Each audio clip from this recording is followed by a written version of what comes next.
actually don't know that much about note buying. And so hopefully you can enlighten myself as well as my listeners. Now, I think basically as much as anyone about commercial debt and all the terms and all that stuff. I have to be right. We're buying big properties and we're using other people's money. But when it comes to buying notes that are distressed, like help us understand, first of all, how do you find those deals? I mean, by now, right, banks probably know you and reach out to you, but let's say you want to get in the business. How do you find these deals? And then how do you determine whether one's worth buying or not? So let's talk about how it's first buying, then we'll go into the how we find them there. Because it's like anything else. I mean, one of the great things is, yes, we get banks and lenders, because I've been doing this for 15 years, that send us deals all the time. They send us spreadsheets, and that's what we get. We get a tape, they call it. It's a spreadsheet with about 60 rows of cells on it. It may be anywhere from one note to 1,000 properties in the entire United States. And we start evaluating a distressed note, very similar like a distressed asset, distressed apartment complex. What can be the cash flow? What's our money costs? What type of yield do we want to see? If we have to take the property back, what's the process going to be like for that and profit margin on that? Do we need to rehab, not so much the property, but we look at rehabbing the borrower. Now, we're not sending them to like the Betty Ford clinic or drunk tank, but rehabbing means just kind of working with them. The nice thing about what we see as a note investor is we're going to see like all the comments from the servicing company. Has the borrower been good at responding? Have they been, or has they've tried to hide from the bank? What was their payment stream? What were their financials when they took out the note? And so we look at that stuff and say, okay, how far in default is it? And for every month that borrower's behind, especially on a newly originated note, that value, that mortgage drops 5 to 10% for every month that they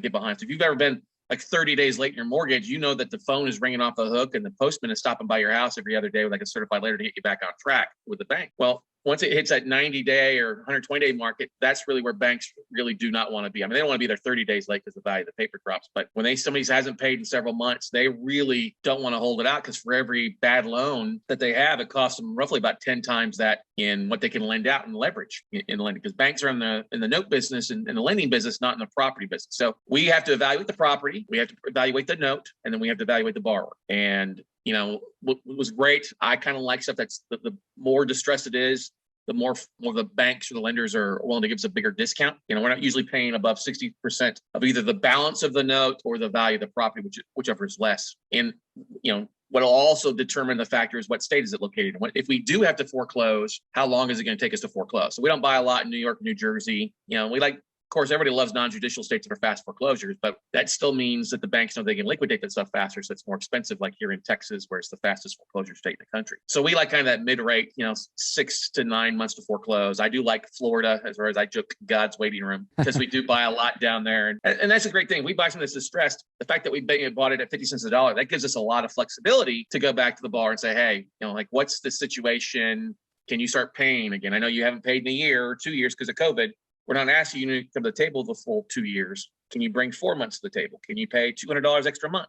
What's your situation? And then we kind of work those numbers out and go from there. So you're not going to walk into your local bank, your local Chase and Bank of America or Wells Fargo. I'm kind of answering your first question here. Where do you find these?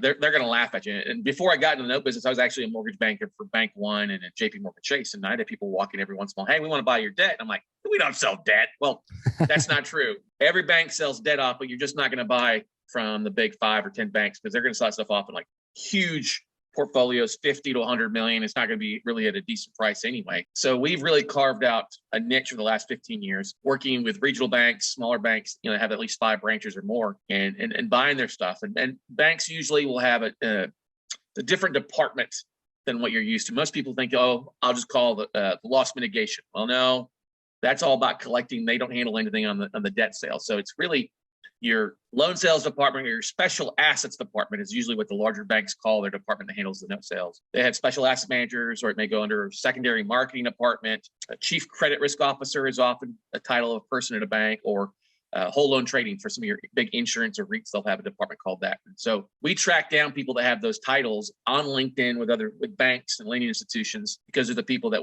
we can reach out to and say, hey, you've got some stuff on your books that we can tell based on FDIC numbers and what you filed quarterly. Do you want to get rid of the stuff?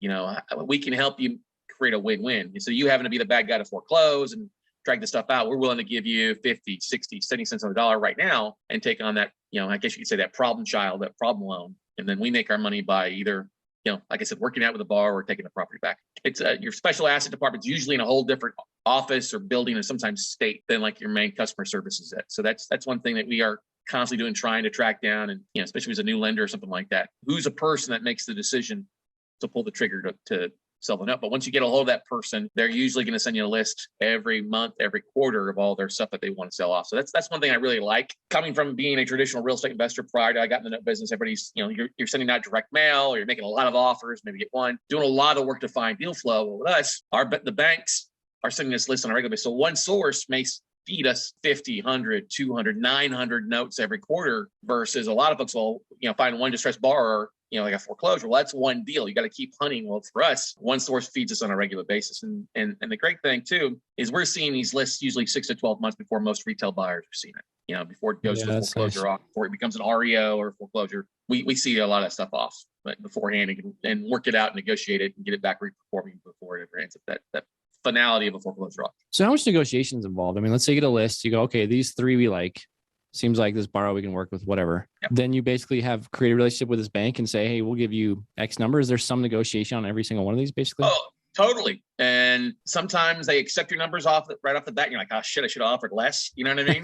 Yeah. Or they counter, and you're like, it's too much. So I'll give you a great example. I signed a contract today on a one-off note in Anderson, Indiana.